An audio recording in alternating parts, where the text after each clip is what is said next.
Bonjour et bienvenue. J'ai l'intention de vous parler d'un petit concept qui semble anodin aujourd'hui et qui nous fait parfois rire.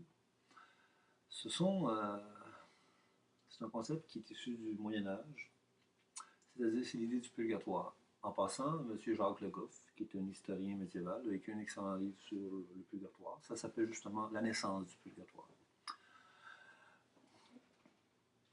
Que signifie ce concept? Nous sommes au 11e, 12e siècle environ. Il y a une idée qui apparaît socialement, c'est cette idée justement du purgatoire.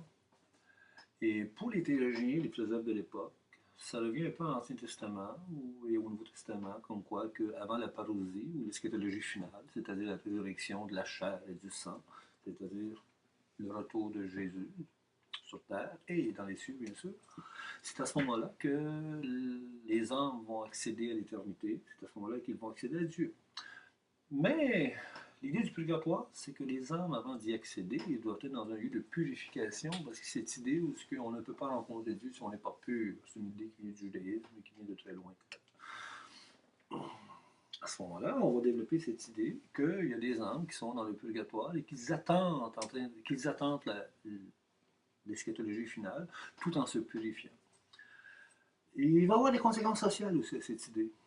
Parce que nous sommes quand même encore sous l'influence dualiste, un peu manichéenne à cette époque, et il faut dire qu'il y a le blanc, il y a le noir, c'est-à-dire qu'il y a le bien, il y a le mal. Juste cette idée du purgatoire, qu'on voit que les âmes sont sauvées mais doivent se purifier, ça a quand même ça a engendré du gris dans le social. Ça fait que même au niveau de la justice à cette époque, il y a eu une nuance qui s'est créée, ce qui est quand même un peu positif. Mais laissons de côté l'idée du purgatoire pour le moment et revenons plutôt, allons vers la Renaissance. Que se passe-t-il? On est en Italie, à Rome, et il y a le pape Jules II. Le Jules II voit très bien que Constantinople est le joyau de l'Occident, le Saint-Empire romain, est justement à Constantinople. Et les croisades ont passé par là pendant des siècles, du 12e siècle au 15e siècle. Les croisés ont passé par Constantinople. C'était le lieu pour accéder à l'Orient. Et c'était aussi une merveille architecturale. Constantinople était très, très, très orgueilleuse de sa richesse et de son pouvoir. Par contre, le Vatican, lui, était en décadence, on faisait un déclin.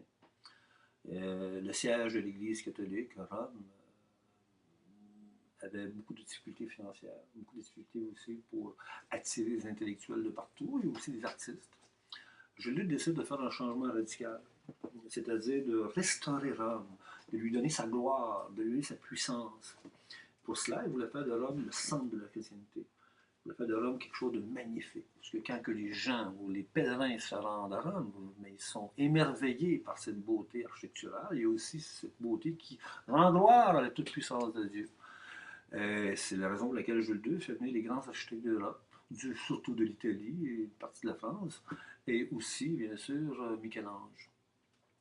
Bramante est celui qui va restructurer, en fond, l'architecture du Vatican. Il va refaire le Vatican. Il ne le terminera pas, ça va être Michel-Ange qui va le compléter, surtout le dôme, mais n'empêche que Bramante a été un grand architecte pour cette époque. Mais ce n'est pas de ça qu'on parle. Jules II se demande quoi faire financièrement. Parce que sa reconstruction de Rome, qui avait atteint 50 000 habitants seulement, hein, quand on dit que Constantinople avait 1 million d'habitants, Rome avait seulement 50 000. Elle était vraiment en déclin. Jules II se rend compte que financièrement, c'est très coûteux. Il n'a pas les moyens. L'Église n'a pas les moyens de payer tous ces grands artistes et ces architectes, mais en même temps les matériaux que ça prend pour la construction. Et il se trouve devant une confrontation, un problème. Jules II réfléchit à ce problème avec ses théologiens et se rend compte qu'il y a une petite idée qui vient du passé, qui pourrait peut-être servir à la construction du royaume. C'est-à-dire que, du royaume de Rome, bien sûr, c'est-à-dire que cette idée qu'il y a des âmes au purgatoire et que nous prions pour eux, mais serait-il possible d'ici, maintenant, ici-bas, dans l'ici et le maintenant, serait-il possible que les êtres qui sont vivants, les hommes qui sont vivants, pourraient-ils sauver du temps au purgatoire? Et avec des magouilles théologiques et philosophiques qui ont été faites à l'époque, Jules II en vient à l'idée que oui, c'est possible. Et évidemment, les indulgences, on parle des indulgences. Que sont les indulgences? Ce sont une façon où les vivants peuvent payer à l'Église un certain montant pour raccourcir leur temps au purgatoire. Et évidemment, quand l'Église émet un édit comme quoi que les indulgences sont permises, peut-on imaginer que dans toute l'Europe, l'Église à l'époque était la vérité absolue. Hein? On ne peut pas imaginer. Nous, on est dans le monde séculier, moderne. On n'a pas idée de l'influence du clérical dans le passé. On n'a pas idée de l'influence de l'Église, l'omniprésence partout de l'Église. Évidemment que les exigences sont furables dans toute l'Europe. Et les gens payent pour justement raccourcir leur temps au purgatoire. Ils payent pour accéder au paradis beaucoup plus rapidement. Et en même temps, l'Église remplit ses coffres. C'est très intéressant pour l'Église financièrement. Par contre, il y a un petit moine allemand qui s'appelle Martin Luther, du couvent des Saint-Augustin d'Erfurt, qui lui, devant ça, il ne comprend pas. Il ne comprend pas l'étude de l'Église, il trouve ça inacceptable. Il fait une visite de Rome et il voit Rome dans cette décadence, dans cette déchéance. Et il ne peut vraiment pas accepter que l'Église, cette Église de Dieu, est rendue dans une telle déchéance. Ce petit moine s'appelle Martin Luther. Il est professeur à Wittenberg, il enseigne la philosophie et la théologie. Il a une tendance platonicienne, mais bon, ça c'est autre chose. Pendant qu'il étudie les épîtres de Paul aux Romains, il réalise que la grâce de Dieu est gratuite et que l'homme est sauvé par l'amour de Dieu et rien d'autre. En 1515, face à sa révolte, il ne peut plus accepter cette idée des indulgences, que l'homme peut se sauver par lui-même. C'est inacceptable selon la pensée protestante et surtout selon Luther. Et je dirais même dans la tradition plus doctrinale catholique, c'est quand même une hérésie. En 1517, il placarde ses 95 thèses contre les indulgences, pardonnez-moi, sur l'église de Wittenberg, en Allemagne. On n'a pas aidé le remous qu'il fait. Il met l'Allemagne à feu et à sang presque. Et par la suite, c'est toute l'Europe. Mais ce qui est l'original chez Luther, ce n'est pas seulement qu'il a été le réformateur de l'Église, c'est pas seulement le protestantisme.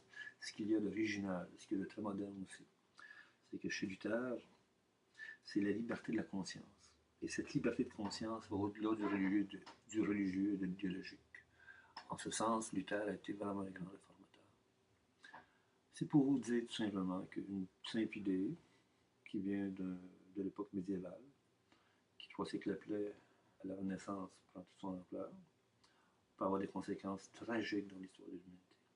Et si on regarde bien, par la suite, la guerre d'Espagne, les Espagnols, c'est-à-dire l'empire de Charles Quint contre le protestantisme, si on revient la colonisation chemin des Amériques, l'influence américaine maintenant sur le monde, tout ça est interrelié. On ne peut pas nier le passé nous rattrape tout le temps. Je vous remercie de m'avoir écouté et à la prochaine. Merci beaucoup.